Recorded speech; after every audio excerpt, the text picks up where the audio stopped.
অতীত মূল্যায়ন করা কেন প্রয়োজন?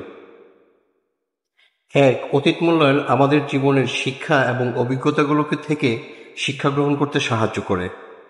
২. অতীতের ভুলগুলো বিশ্লেষণ করে আমরা ভবিষ্যতে সেগুলো এড়ানোর উপায় খুঁজে পাই। ৩. স্মৃতিচারণ করে আমরা আমাদের সাফল্য এবং ব্যর্থতা উভয়কেই মূল্যায়ন করতে পারি। ৪. অতীত মূল্যায়নের মাধ্যমে আমরা আমাদের ব্যক্তিগত ও পেশাগত জীবনের উন্নতি করতে পারি। ৫. এই প্রক্রিয়াটি আমাদের আত্মবিশ্বাস বাড়াতে এবং নতুন লক্ষ্যে পৌঁছানোর জন্য অনুপ্রেরণা যোগায়। ৬. অতীতের ঘটনাগুলোকে মূল্যায়ন করে আমরা আমাদের সম্পর্কগুলোকে আরও দৃঢ় করতে পারি। ৭. অতীত মূল্যায়ন আমাদের মানসিক ও আবেগগত স্বাস্থ্যকে উন্নত করতে সাহায্য করে।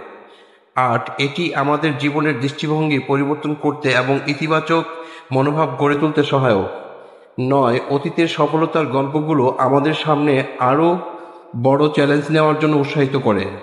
১০. অতীত মূল্যায়নের মাধ্যমে আমরা আমাদের জীবনের মানে ও উদ্দেশ্যকে পুনর্নির্ধারণ করতে পারি।